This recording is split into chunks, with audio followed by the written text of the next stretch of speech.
Bonjour à tous, nous poursuivons aujourd'hui avec la 6e Mishnah du premier Perek, Masechet Kilaim.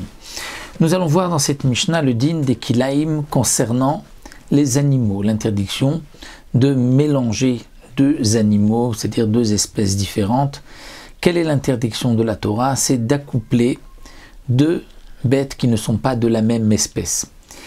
Cette interdiction d'accoupler, c'est lorsque on le fait d'une manière active, pas seulement si on les a mis dans le même enclos où on est sûr que les bêtes vont s'accoupler. Là, il n'y a pas d'interdiction. L'interdiction, c'est lorsqu'on participe d'une manière active.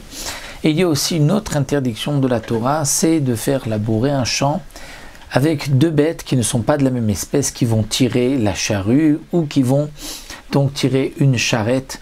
C'est le même din. Ici, dans notre Mishnah, nous allons voir juste les espèces différentes, bien que parfois les animaux se ressemblent, on pourrait penser qu'ils sont de la même espèce. Donc la Mishnah vient nous dire, voici là où il y a un problème de Kilaim. Les détails de ces halachot, ça nous le verrons Bezrat Hashem dans les autres prakim plus loin.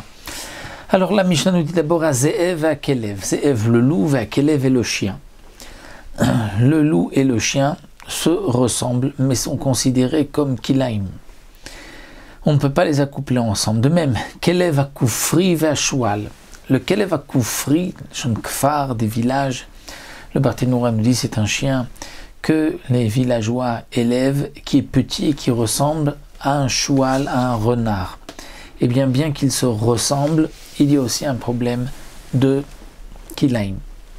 Aïzim Vatzvaim, Izim, les chèvres, les boucs Vatzvaim et les cerfs se ressemblent aussi, ils ont les mêmes cornes et malgré tout ils sont considérés comme deux espèces. Ayelim Varechelim. Yelim, ce sont les chèvres sauvages, tous les caprins rentrent dans cette catégorie de Yelim. Varechelim et les brebis. Donc Yelim Varechelim, Yelim c'est considéré, dit le Barthénoura, comme une bête sauvage. Avec les brebis, il y a aussi un problème de Kilaim. Asous ve'apered. Le sous, le cheval, ve'apered et le pered. Le pered, c'est quoi? Le pered, c'est le fruit de l'union d'un cheval avec un âne. Peut-être, on dit une mule, est aussi donc appelé le pered, le mulet et la mule. Et donc la Mishnah vient nous dire que le sous va péred, c'est-à-dire le cheval et le péred, et péred va chamor. Le péred et le chamor et l'âne sont kilaim. Donc le péred, cette mule, bien qu'elle provienne du mélange du cheval et de l'âne, de l'ânesse, malgré tout, c'est considéré kilaim aussi bien avec les chevaux qu'avec les ânes. La Mishnah continue à Chamor ve Harod, l'âne et le Harod. Le Harod, dit le Barthénoura, c'est un âne sauvage.